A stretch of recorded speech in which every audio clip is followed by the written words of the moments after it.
Bonjour tout le monde, aujourd'hui on est avec Loïc qui est naturopathe, aromathérapeute, herboriste et plein d'autres choses. Loïc, je te laisse te présenter. Bonjour, merci déjà de m'inviter. Donc moi c'est Loïc Ternisien. Je me présenterai comme naturopathe et énergéticien à la base, mais de là se mélangent plein d'autres casquettes. Je suis donc auteur de 3 ouvrages au moment où on enregistre ce podcast. Je suis aussi donc naturopathe depuis plus de 10 ans, énergéticien donc avec un travail dans l'intuitif, dans l'invisible, dans les énergies, et tout ça m'a conduit au fil du temps. En plus de créer tout un tas de niaiseries sur Internet, puisque je suis franco-canadien, donc j'utilise quelques petits mots québécois, à avoir un certain rayonnement sur les réseaux sociaux, et d'enfin incarner, parler, de mentionner ou de donner un nom sur ma pratique de la naturopathie que j'ai sorti en livre cette année, et qui s'appelle La naturopathie quantique, dont je suis le papa, et qu'il m'a fallu... voilà, il y a eu tout un process, tout un accouchement, toute une... voilà, ça m'a pris pas mal de temps de l'incarner, et aujourd'hui, le voilà. Tu veux bien nous en parler de cette naturopathie quantique? Ça consiste en quoi? Alors, la naturopathie quantique, déjà, la première chose, c'est qu'on n'est pas sur quelque chose de complètement farfelu ou ésotérique. Pour moi, c'était important. En off, tu as parlé de mon parcours. Oui, à la base, je suis ingénieur en environnement, donc j'ai un parcours qui est scientifique. On m'a toujours décrit comme étant entre ciel et terre, donc très sur la terre, mais en même temps, voilà, j'ai des perceptions, je peux avoir des perceptions médiumniques, donc je suis quand même la tête dans les nuages, ou dans le cloud, en version anglaise, et donc il a fallu pour moi que j'arrive à allier, à faire une alliance entre ma vision de la naturopathie, donc une vision assez traditionnelle, mes perceptions intuitives, les messages que je pouvais recevoir, les visions que je pouvais avoir, et surtout ces espèces de guidances spontanées, de flash qu'il pouvait y avoir qui me guidaient vers les remèdes, qui me guidaient vers les choses qu'il fallait absolument que je suggère à des consultants. Ça a commencé avec l'aromathérapie énergétique où j'ai dû donner une fiole d'1 millilitre à ma consultante, et sans savoir pourquoi, et finalement ça a été efficace. Alors moi j'aime essayer de comprendre tout ça, et donc au fur et à mesure, le côté scientifique, la petite voix qui arrêtait pas de me dire ce serait bien de pouvoir essayer de l'expliquer. Pareil quand j'ai des perceptions, des visions, et finalement tout ça est venu par créer ce qui a été, je crois, une des choses les plus difficiles à faire, c'est de poser un cadre sur quelque chose qui dans ma tête ne l'est pas, puisque c'est intuitif, qui est la naturopathie quantique, donc une vision 2.0 de la naturopathie, et à la fois elle a rien de nouveau, parce que ce n'est que des mots scientifiques et des explications posées sur des usages qui sont millénaires, et l'usage énergétique des plantes, l'usage vibratoire des choses et le soin au sens noble du terme, tel qu'il était utilisé au Moyen-Âge ou même avant, il y avait toujours un travail, même du médecin, dans le physique et dans l'invisible. Et on peut remonter très loin, puisque j'ai analysé ce qui pouvait se faire chez les chamans, ce qui peut se passer dans les peuples natifs, et en fait je me rends compte que la naturopathie quantique, c'est pour moi une vision, donc comme je le disais, 2.0 de la naturopathie, une nouvelle grille de lecture sur les remèdes, une nouvelle manière de les utiliser, sans occulter la manière traditionnelle, et que cette, entre guillemets, nouvelle manière est quand même une manière qui est utilisée depuis des millénaires. J'espère que c'est clair. Oui, oui, oui. Enfin, moi j'ai compris. Est-ce que tu peux nous raconter à quel moment tu as fait le switch entre cette formation plutôt scientifique, le cadre scientifique dans lequel tu as peut-être grandi, ou en tout cas dans le cadre dans lequel tu as fait tes études? Comment tu as switché de ce cadre plutôt rigide, si je peux me permettre, à un cadre beaucoup plus expansé qui touche à des choses qui ne sont pas très scientifiques? Je parle pas de la Alors, naturopathie, mais du côté médium et ressenti, etc. finalement, justement, dans le livre, je me suis rendu compte que c'était très étudié scientifiquement. Et ça m'a beaucoup rassuré. Parce Ok. qu'il y a beaucoup d'études sur, justement, la vision à distance. La CIA a utilisé ça pendant la guerre froide. Les Américains ont beaucoup analysé ça pendant plusieurs dizaines d'années. Donc voilà, il y a quand même beaucoup de data scientifique. Et c'est ce qui m'a, comme je le disais, rassuré, permis d'ancrer ces choses-là, de les expliquer. Le switch, il a été assez simple. Déjà, de mon parcours j'ai toujours aimé que la biologie. J'ai jamais compris pourquoi j'avais fini par faire ça et pourquoi finalement la vie de choix par défaut d'année en année supérieure d'études, je me retrouvais à un truc que je ne voulais pas faire, que je n'aimais pas faire, que je ne me voyais même pas faire des trucs comme ça toute ma vie. Et finalement, pour des raisons personnelles, je me suis expatrié pour la deuxième fois de ma vie, donc j'ai été vivre au Québec, c'était ma deuxième expat, mon nouveau pays, et voilà, j'ai développé un syndrome inflammatoire chronique des intestins. J'ai fait tout le parcours médical normal, et la conclusion, ça a été en gros qu'il fallait que je prenne un petit cachet tout le temps, toute ma vie, puis qu'il fallait que je m'habitue. Et pour moi, j'ai toujours eu des sensations, des perceptions depuis tout petit, mais ça, je le comprends a posteriori. Et à ce moment-là, il y a eu quelque chose d'assez fort à l'intérieur de moi. Ça a été, non, mon corps, il est parfait, il marchait très bien. Là, s'il marche pas, c'est qu'il y a un bug. Donc, il n'y a pas de raison qu'il remarche pas. Et donc là, bah, pour une fois, non, je dis pour une fois, c'est pas vrai, je l'écoute, mais disons que ma mère me parlait de la naturopathie depuis très longtemps, en me disant, tu devrais essayer naturopathe, tu devrais regarder naturopathe, machin, puis bon, bah, comme souvent, quand c'est notre mère qui nous le dit, on n'écoute pas vraiment. Et puis, bah, je suis rentré dans une école de herboriste aromathérapeute naturopathe, et je suis sorti en ayant, je l'ai juste visité, hein, mais ça c'est moi tout craché. Je suis allé là-bas pour la visiter, je suis sorti, j'avais signé le contrat d'apprentissage pour le cours le plus long, donc à peu près, je sais plus combien d'années, d'herboriste aromathérapeute naturopathe. Ça a été le point de départ de cette transition, en même temps que mes capacités se sont matérialisées, ancrées, avec des expériences concrètes dont le scientifique avait besoin pour pouvoir l'intégrer comme étant quelque chose de bien réel et bien concret et que l'on ne pouvait pas occulter. Et tout ça est arrivé en même temps, tout ça a grandi en même temps, jusqu'à ce que je sois licencié, parce que je ne voulais pas consulter en tant que naturopathe, il faut le savoir. Je voulais juste apprendre à me soigner moi-même. Et il s'avère que j'ai été diplômé en tant que naturopathe au Québec la semaine où j'ai été licencié. Et là, j'ai comme un peu compris le message. Ah, c'est fou, c'était en quelle année ça? Oula, on est en 2013. Et 2013. ça fait déjà 11 ans. Ouais, c'est ça. Ok. Ça fait un moment, hein. Bon, Ok. comme quoi, c'était un bon choix. J'ai bien fait de l'écouter, je crois. Tu dis que tu as tendance à être impulsif, tu dis que tu es rentré dans cette école et tu es ressorti en ayant signé le plus gros contrat, là, enfin le contrat, la plus longue étude.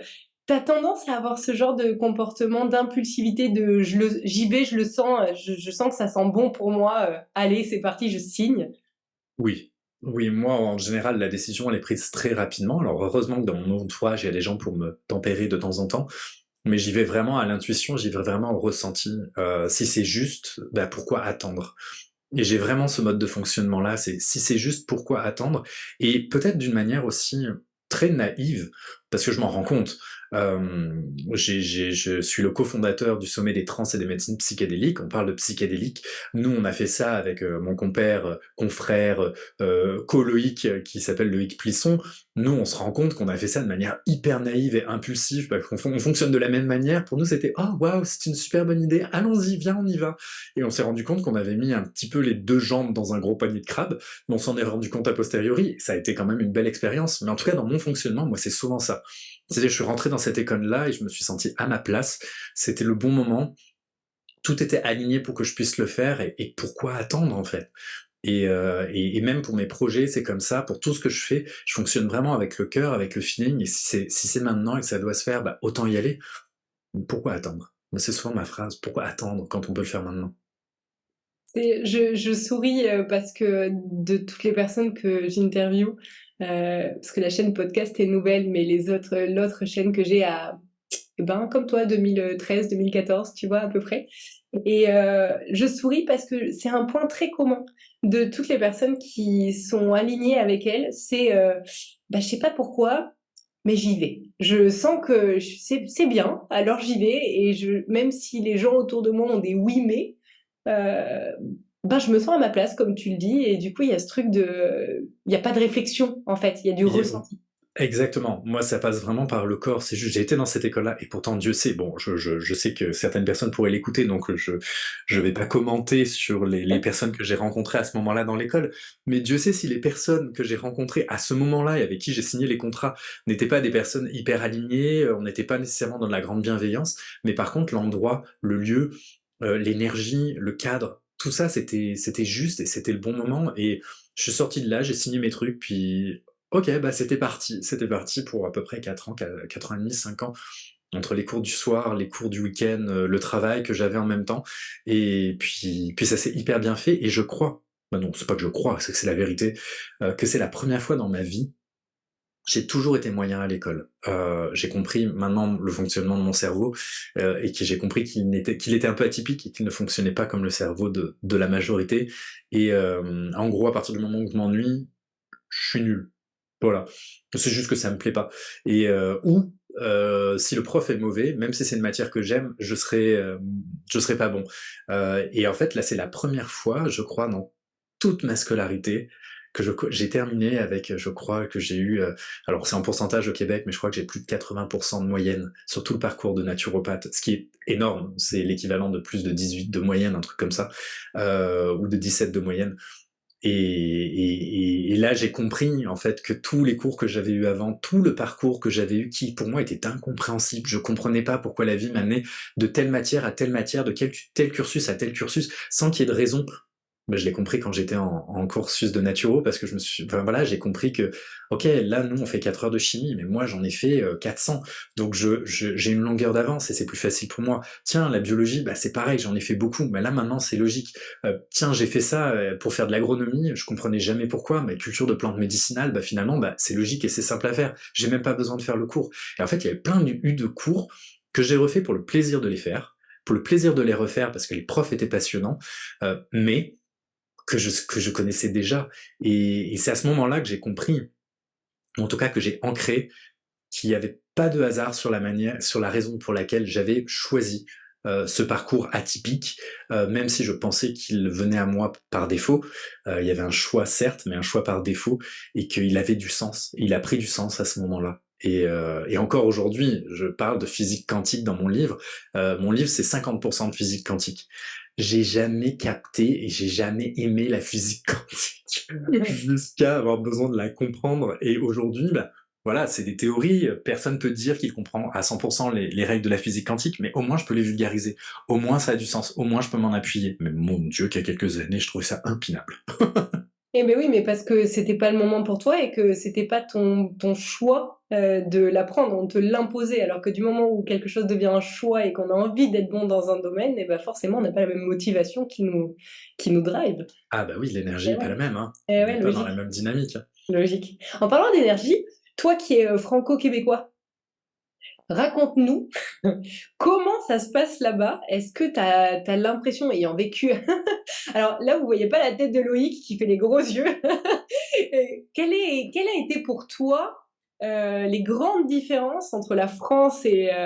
T'es à Québec ou t'es ailleurs? Alors j'étais à Montréal. Ok, J'étais à Montréal, donc je suis ok. franco-canadien. Alors je fais des gros yeux parce que la réponse, c'est sûrement pas la réponse à laquelle tu t'attends. Allez. Parce que j'ai les deux citoyennetés, donc j'ai les Ouais, deux casquettes, ouais. et on a beaucoup, beaucoup de croyances sur le Québec. Et je le dis avec plein de bienveillance parce que, en tant que Canadien, il y a des choses que je peux dire, puis on peut pas me le reprocher.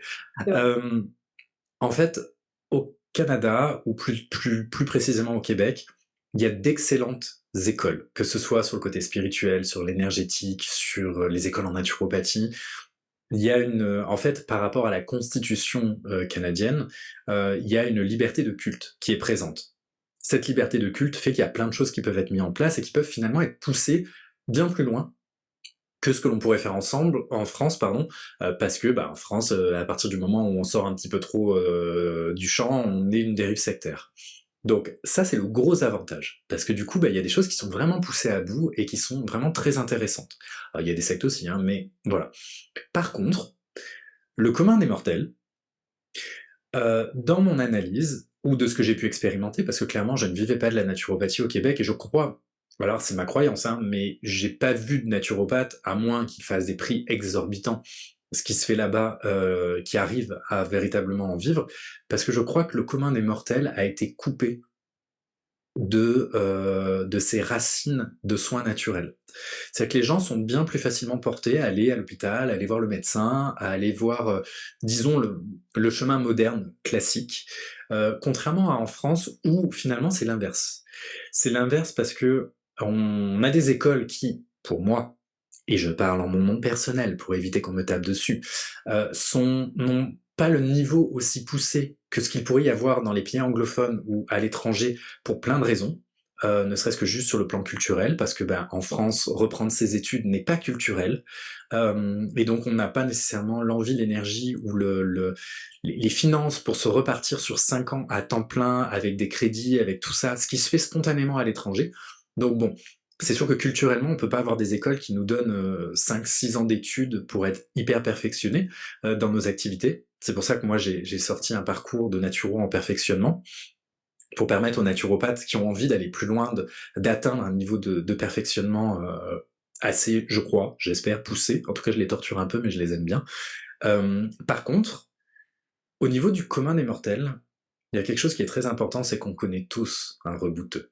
On a tous une grand-mère qui a été soignée par le rebouteux du coin, le magnétiseur du coin. Enfin, c'est quelque chose qui est dans l'inconscient collectif, c'est quelque chose qui est dans notre histoire. On a les druides de Bretagne, on a les sorcières dans le Berry, on a tout ça, c'est quelque chose qui est culturel, voilà, c'est ancré dans notre culture, qu'on le veuille ou non.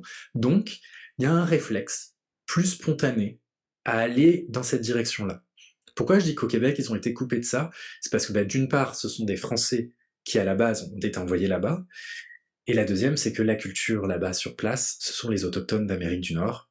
Les autochtones d'Amérique du Nord, quand le blanc est arrivé, il les a un petit peu anéantis, un tout petit peu, hein, on va dire ça comme ça, et finalement, cette culture traditionnelle du soin, du chamanisme, de la connexion avec l'invisible, c'est quelque chose qui a été coupé. Coupé non seulement du lien avec l'autochtone, avec les peuples natifs, et coupé du blanc qui se sentait un petit peu supérieur. Et finalement, 400 ans après, un peu plus de 400 ans maintenant, moi je trouve que ça se voit.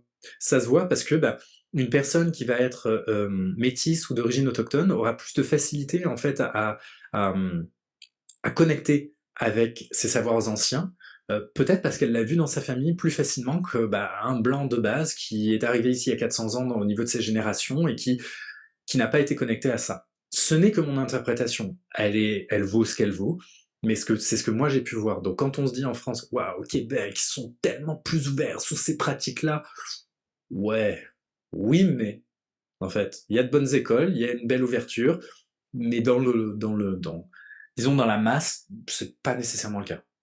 Ok. Tout à l'heure, tu parlais de ta maladie chronique. Tu as peut-être pas envie de rentrer dans les détails, hein, mais dans la vie, c'est souvent les zones d'inconfort qui nous amènent au changement. Est-ce que depuis, tu as trouvé la solution à ta maladie, je Bien sûr. présume? Bien sûr, c'était Je- pas une maladie, c'était un trouble. Donc un trouble, déjà par définition, il peut revenir à la normale, faut juste faire les ajustements qu'il faut. Alors oui, il m'a fallu un certain nombre d'années pour trouver les ajustements, parce que je suis un expérienceur, donc je teste sur moi pour pouvoir en parler. Donc j'ai testé tout un tas de trucs, donc plein de trucs qui n'ont pas marché, mais j'ai fini par revenir à un état d'équilibre que j'ai depuis maintenant, oh là là, au moins 6-7 ans. Hein. C'est bon, Donc, t'es en rémission. C'est ce c'est- qu'on dit pour les cancers, c'est après 5 ans, c'est bon, c'est terminé, que c'est a priori, tu devrais... Ouais, mais c'est comme c'est un trouble, ça veut dire que le terrain, il est toujours là, et tant que je maintiens mon homéostasie, que je maintiens mon équilibre et que je fais ce qu'il faut, il n'y a pas de raison que j'ai des symptômes ou que j'ai des problèmes.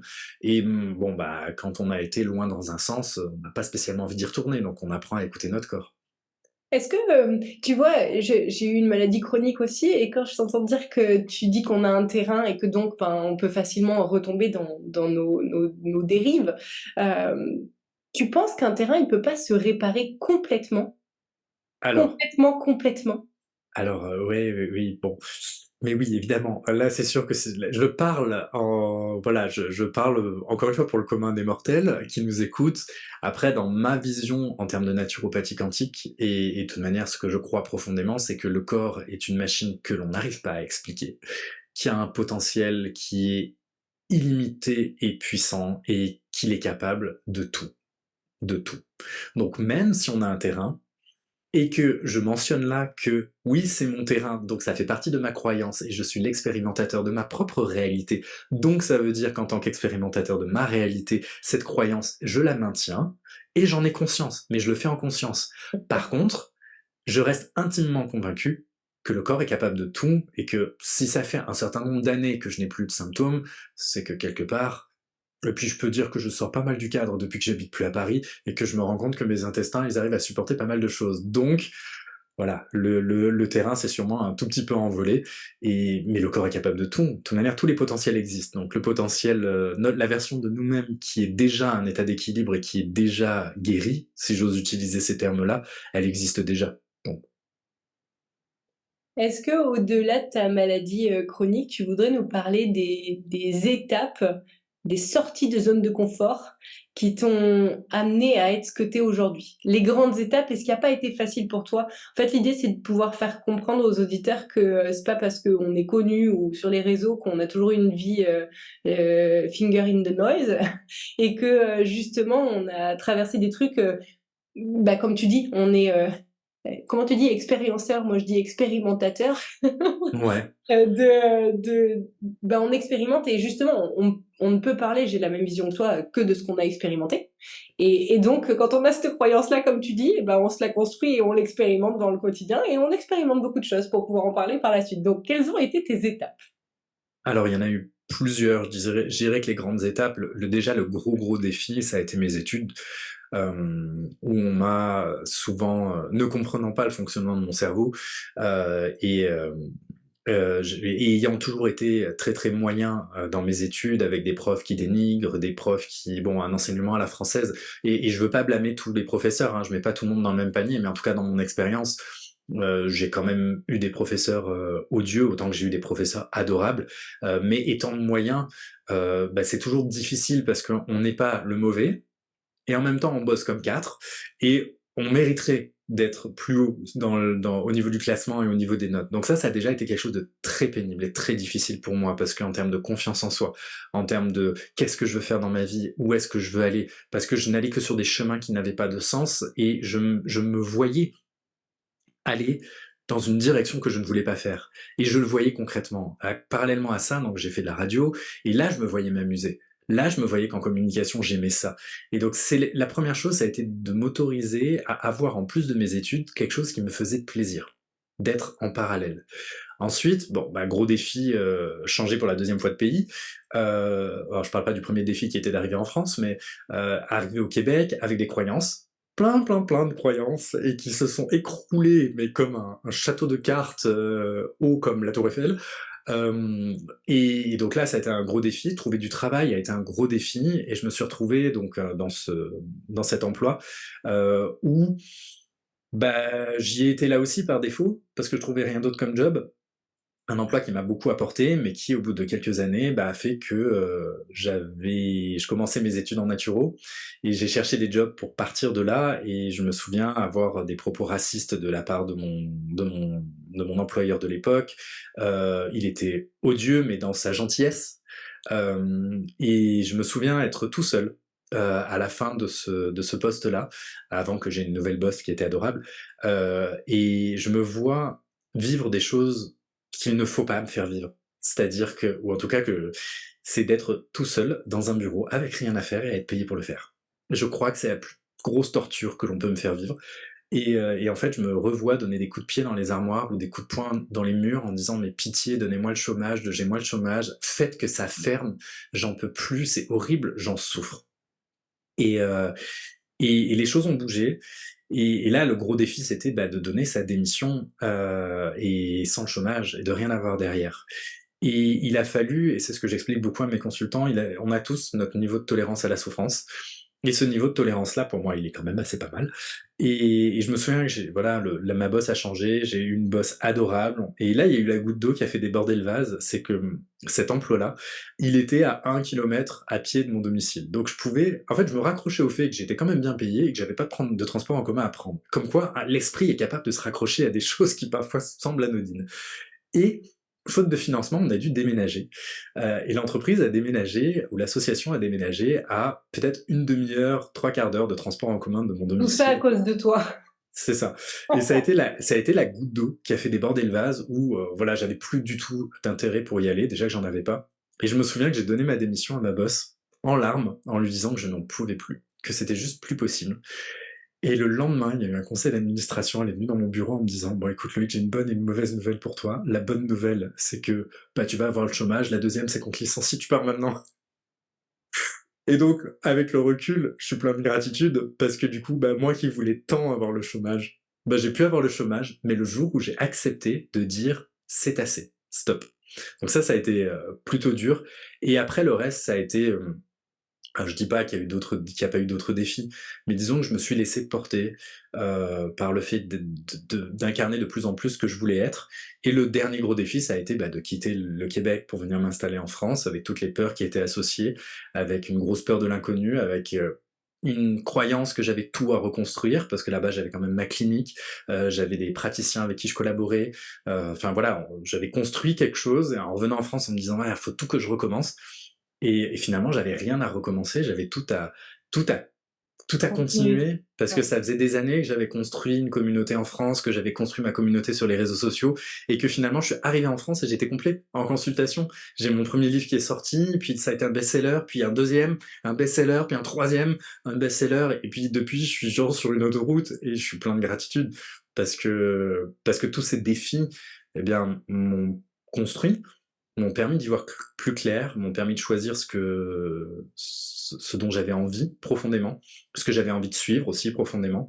Et même quand je me mentais à l'idée que je voulais rester au Québec, alors qu'au fond de moi, bah, j'avais quand même envie de rentrer, vivre, m'expatrier en France, pour vivre tout un tas d'autres aventures, bah, j'ai fini par le faire. J'ai fini par le faire et je le regrette pas.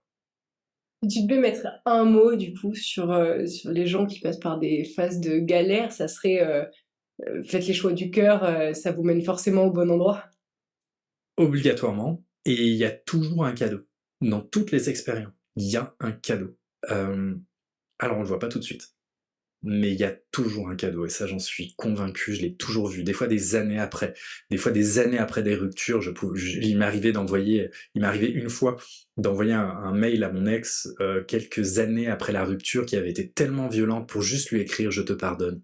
Parce que j'ai compris à ce moment-là que c'était peut-être le plus beau cadeau que cette personne-là avait pu me faire malgré l'atrocité de la manière dont ça s'était passé. En tout cas, de la manière dont je l'ai vécu et il y a toujours un cadeau. Donc perdez pas espoir, lâchez pas, hein. Ça va finir par arriver. Vous êtes les créateurs de votre propre réalité, donc c'est vous qui allez créer. D'où l'importance d'avoir une ouverture d'esprit hyper importante sur nos croyances, ça évite de se prendre des murs. Est-ce Bah, que c'est surtout de prendre conscience que ce sont des croyances. Tu vois, comme je t'ai dit tout à l'heure, je t'ai dit, oui, je parle de ça, mais j'ai conscience que ce je que je sais, dis est une croyance et je le ouais. sais et je le dis en conscience et en même temps, je vais dire complètement l'inverse après et c'est pas grave. C'est juste de savoir que c'est une croyance et Qu'est-ce que tu elle fais peut toi nous avec tes croyances d'ailleurs, quand tu sais comme ça que tu as une croyance qui est, on va dire, limitante dans ton existence, qu'est-ce que tu en fais? je la laisse vivre. Moi, je la Tu laisse la vivre, laisses comme ça? ouais, je la OK. laisse vivre, je la regarde faire.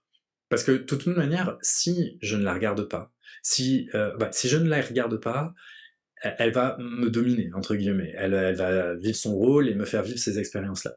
Si je veux la changer, pour moi, j'y mets une force. J'y mets quelque chose qui ne me voilà, ça me j'aime pas cette énergie-là, de dire: «Je veux changer ça à tout prix». Non. Par contre, si je ne fais que la regarder en lui permettant juste d'être là, d'exister, de ne pas me dominer, de juste dire: «OK», bah, comme je l'ai dit tout à l'heure, en fait, je dis: «Bah, moi, je sais que c'est une croyance. Je l'ai vue, elle est là, elle est pas tout le temps là, elle est là dans certains contextes, elle est là en fonction de la personne à qui je parle, mais je la regarde et je sais que c'est une croyance et je la corrige juste après parce que je sais que elle a pas une, disons, comment dire? Ce n'est pas une vérité universelle, cette croyance, donc je peux la corriger juste après. Moi, je ne fais que les regarder et bon, bah, évidemment, il y en a que je vois pas encore, hein, mais je sais que tout est croyance, finalement, le moindre mot que je vais dire, le moindre jugement que je vais prêter, la moindre chose que je vais mettre en place est associée à une croyance. Les croyances, il y en a plein, il y en a partout. À partir du moment où on sait qu'il y en a plein et qu'il y en a partout, pour moi, c'est juste de les regarder et d'accepter le fait qu'elles sont là maintenant, qu'elles jouent leur rôle maintenant, mais que 30 secondes après, ce n'est plus maintenant. Même une seconde après, ce n'est plus maintenant, c'est un autre espace-temps, c'est un autre moment, et on a la possibilité de créer autre chose avec un autre système de croyance. Dans les mois, années, futurs, qu'est-ce que tu as prévu pour toi? De ce dont tu veux bien nous parler? Vers quoi tu as envie de te diriger au niveau de ton être? Ah bah, tous les potentiels existent, donc j'ai envie de te dire que tout est déjà créé. Donc moi, je suis plus à déposer une intention. Moi, les choses que j'aimerais créer pour moi, c'est beaucoup plus de, de transmission au travers de livres, au travers de formations, au travers de vidéos, au travers de divers contenus éducatifs, comme j'ai déjà commencé à le faire, mais je le fais depuis 11 ans maintenant, sauf pour les livres ou les formations que je fais depuis quelques temps, mais sur les réseaux sociaux, ça a toujours été bénévole. On m'a souvent reconnu pour ça. Et aujourd'hui, j'aimerais que ça prenne une place pour laquelle qu'il y ait quelque chose de juste, c'est-à-dire que je puisse être véritablement rémunéré et vivre de cette transmission-là, sans arrêter les consultations, bien sûr, parce que l'énergétique, ça, je continuerai.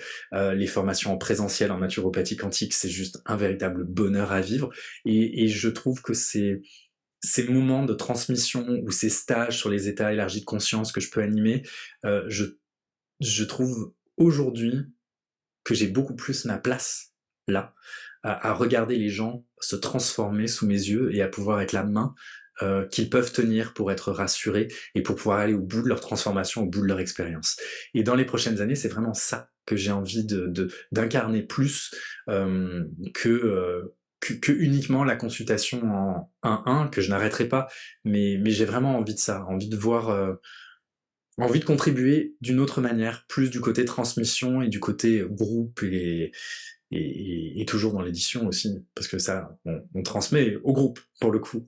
Des très gros groupes, mais Mais tout en étant tout seul derrière ton PC, donc c'est facile parce que tu peux passer à plein de gens des infos que tu aurais peut-être pas eu pour l'instant l'occasion de passer à autant de personnes, en one shot, quoi. oui, et ce qui est très bizarre, c'est très bizarre, parce que le nombre de personnes qui peuvent avoir le bouquin, et sauf que bon, bah, le bouquin, pour les personnes qui nous écoutent, c'est vrai que c'est fait tout seul, à la maison. Alors moi, j'écris vite, donc en 4 mois, j'ai torché un livre, voilà, après, il y a tout le travail d'éditeur, mais c'est un truc qu'on fait chez soi, et qui d'un seul coup est incarné, qui d'un seul coup ne nous appartient plus, il appartient à tous les lecteurs, et non à moi, hein, c'est même plus ma propriété, s'il n'avait déjà été ma propriété, ça se saurait, et, et c'est de voir les gens revenir vers moi avec ce livre, avec des photos. Le livre Naturopathie quantique, je suis extrêmement touché parce que c'est le livre qui a été vraiment pour moi le livre le plus dur à écrire.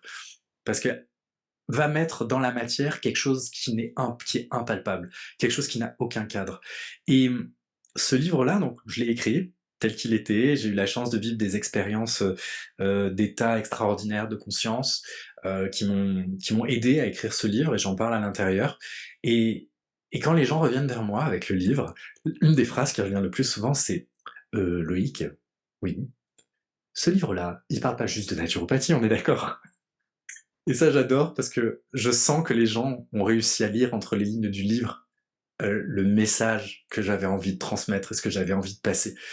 Semer des petites graines, comme je l'ai toujours fait, pour permettre aux gens de se transformer ou d'aller chercher autre chose. Et je suis très touché parce que je trouve ça toujours hallucinant de se dire moi j'ai juste écrit ça dans mon coin et ça aide des gens et des gens se transforment, des gens osent se lancer dans l'énergétique parce qu'enfin ils le comprennent, des gens osent être eux-mêmes à la lecture du livre et pourtant c'était pas l'objectif premier et quel cadeau, quelle gratitude, quel cadeau.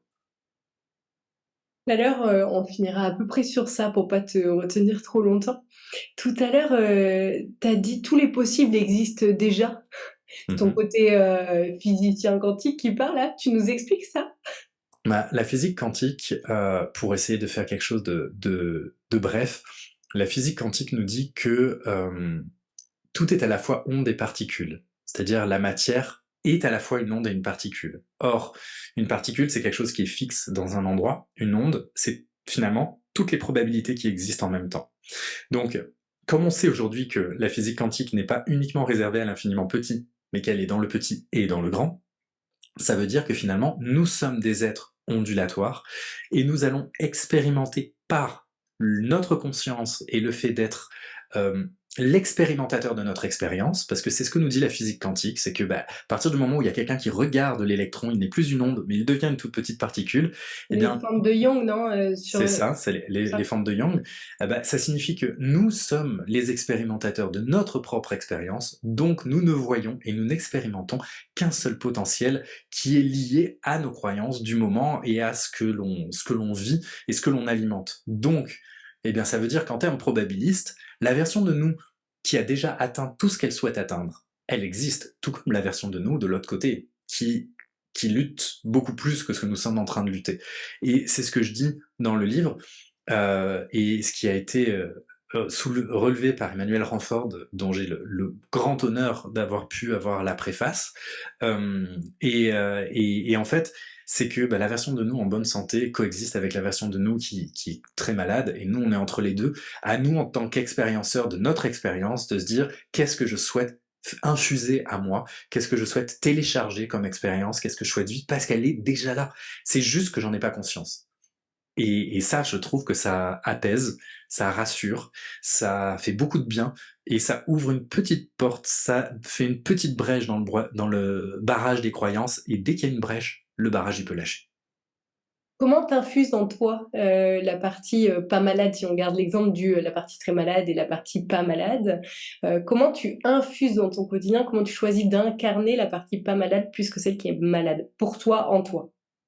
Alors, moi, pour le coup, bon, j'ai plus de symptômes du tout, donc le problème, il est réglé.